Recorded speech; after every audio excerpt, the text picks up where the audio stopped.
During the needs assessment, while you are qualifying the opportunity, your goal is to establish the degree of difficulty present.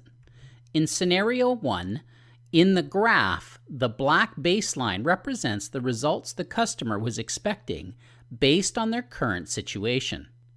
The green line represents the actual performance or results they are receiving. The yellow line represents the anticipated performance or what they think they should or could be receiving in terms of performance or results. The gap between the green line and the yellow line represents the perceived opportunity for improvement. The greater the gap is, the more motivated the customer is to consider other alternatives or solutions. Scenario number 2 presents a very different situation. In the graph, the black baseline represents the results the customer was expecting based on their current situation. The red line represents the actual performance or results that they are receiving. The gap between the black line and the red line represents a shortfall and demand for improvement. The greater the gap is, the more motivated the customer is to consider other alternatives or solutions. Scenario number 3 presents a third possibility. In the graph, the green baseline represents the actual performance or results that the customer is receiving. The black line represents the results the customer was expecting based on their current situation. The gap between the green line and the black line represents no perceived opportunity for improvement. This gap represents an unmotivated customer who won't be interested in other alternatives or solutions.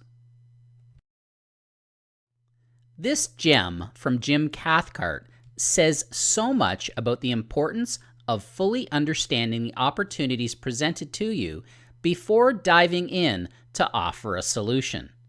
In selling, like in medicine, we must remember that prescription before diagnosis is malpractice. As discussed in Personality Profiles and Patterns, individuals have needs based on their personality style. In addition, you must take into consideration corporate or organizational needs, which can be divided into 4 potential categories: financial, increased profits, maintaining margins with better alternatives, reduction of costs. Image, prestige, perception, representing a brand that is considered prestigious or top of the line. Performance, product performance, staff productivity or performance, company morale or attitude. Adherence to rules, regulations, policies, and procedures, both internal and external. Maintaining corporate conformance, corporate agreement, and/or purchasing contract. Quality system, such as ISO 9000, 14000, etc. Government rules and regulations. Please define what a questioning strategy is. What information is of value to develop a questioning strategy?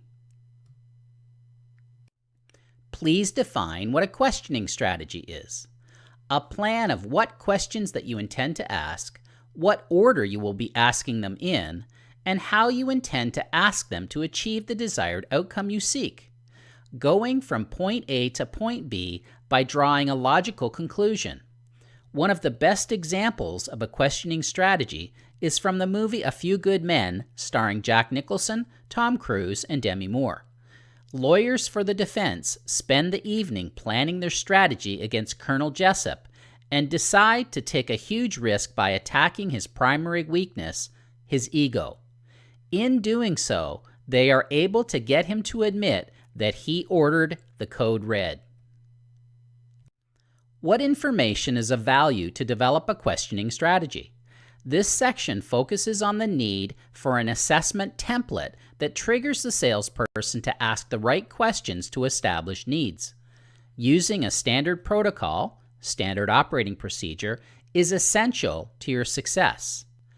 General information: size of company, number of employees, annual revenue, who are their customer and competitors, etc.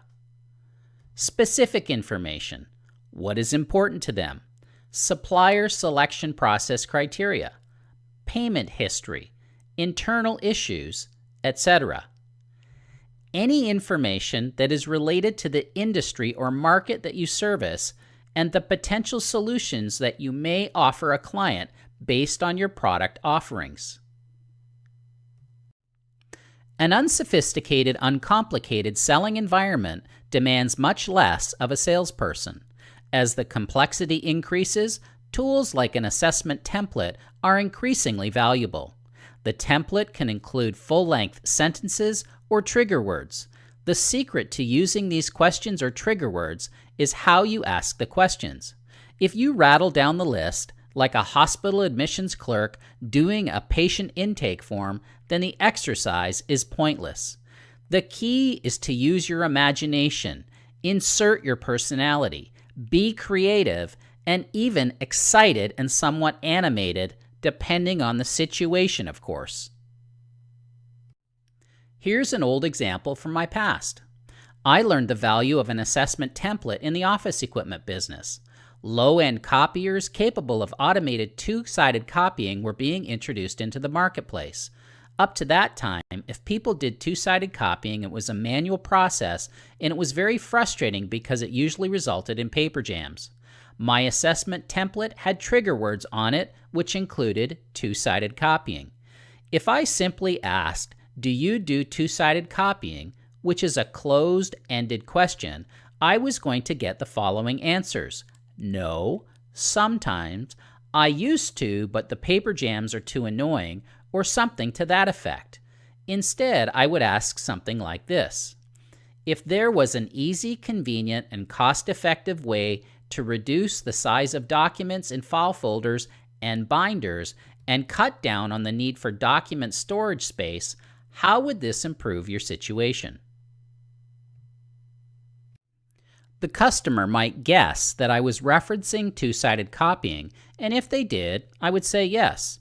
Then, without hesitation, I would press on. If they told me that this was something they already do or had attempted to do, I would ask for details, knowing all the while that it was usually an exercise in frustration. Sometimes I ended up repeating the question and emphasizing the words easy, convenient, and cost-effective. After hearing them out, I would also need to gather additional information to prepare a cost justification. I needed to know what their overall copy volume was, a conservative percentage estimate of their copying that would become two-sided, and their supply or paper costs. In the vast majority of instances, this approach resulted in the generation of much larger revenues. The increased capital cost of the equipment was offset by the savings in supplies, and best of all, I ended up with a very happy customer. Those who followed the more traditional approach to selling would ask about two-sided copying point blank. Would you be interested in two-sided copying? If the answer was automatically no, then they had to decide if they wanted to press the issue. If the answer was yes or maybe, then they often put themselves into a situation where they might have to begin explaining, going into selling mode, and as soon as this happens, you risk the customer shutting down on you. Whenever you introduce a feature, prospects automatically see a price tag. In addition, if it is a new technology, then they may also see problems. Therefore, by focusing on the feature first, rather than the resulting outcome, minimizing the need for storage space and reducing supply costs, you risk opening the floodgates for objections and change the direction of the conversation from information gathering to selling and justifying before it is time to do so.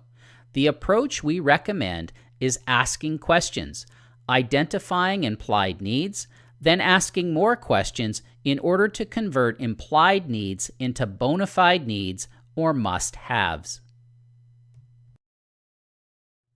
More often than not, successful outcomes are determined before you even enter the customer's office. Your well-planned physical preparation and purposeful mental practice in advance will ensure that you aren't stuck when it comes to asking the next brilliant question. It's not the prospect's fault if you don't know what to say. Learning Spotlight number 3. It's time to review what we've covered so far. Each question in the quiz has a 90-second time limit, and the quiz has a 15-minute time limit. You cannot pause the quiz once you begin. The quiz includes many types of questions, including true or false, drag and drop, multiple answers, etc. Read the questions carefully and make sure you understand what is being asked before submitting your response. Many of the questions or variations of them will be included in the final exam. You will be graded, and the passing grade for the quiz is 70%. You will have 3 chances to attain a passing grade. If you fail to attain a passing grade after 3 attempts, you will be locked out of the course. You will have an opportunity to review the quiz responses upon successful completion. If you wish to review the previous slides and sections, do so before advancing. Upon completion of the quiz, please click on the green Next button with the white arrow in order to advance to the next step in the learning path. This concludes step number 6 of the learning path. Please click on the green Next button with the white arrow in order to advance when you're ready to proceed.